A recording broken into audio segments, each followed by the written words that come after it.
Okay, good morning. Really not a whole lot. I got one aggravated assault that we'll kind of cover, but this was yesterday afternoon. Excuse me.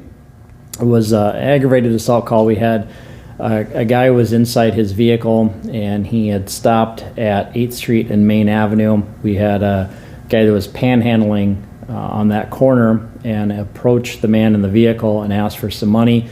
When the man in the vehicle refused, the panhandler then pulled out a hammer and broke several windows on the vehicle, and then ended up actually throwing the hammer through one of the windows, broke the windows, and went inside the compartment.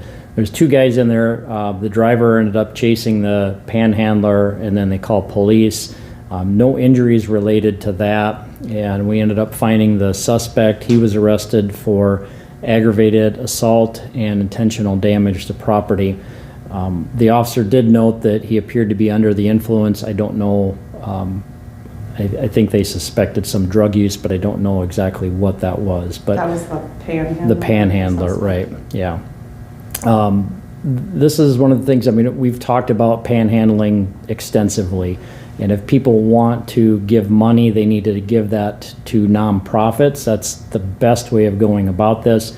There's a lot of people that panhandle, and when you give them money from your cars, that really just encourages them to continue that behavior. The danger of that is most of the time people are getting this money to support addictions, whether that's drug, alcohol, or both. And so what we want to see is people not giving money to the panhandlers. Obviously, it encourages this type of behavior. This is a little bit of extreme result after being turned down, but it's something that is certainly concerning. So, do you want his name? Yes, please. Last is Bluebird, B-L-U-E-B-I-R-D. First is Skyler, S-K-Y-L-E-R. Middle is Glenn, G-L-E-N-N, and he's a 36-year-old transient. Anything else on that? He was arrested. What were the charges? Aggravated assault and intentional damage to property.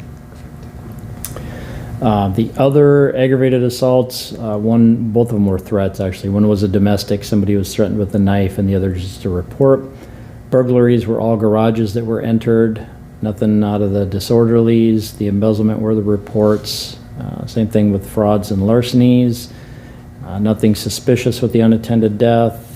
There's one sex offense, that's a report, no arrests on that. And then the weapons violation, that was a gunshot call. Somebody, I think we had a few different calls that they had heard gunshots, but somebody thought that they were shooting into the air, so no reports of any damage or injuries, and then no arrests have been made out of that. So that's all I have, unless you have anything else. Okay, thanks.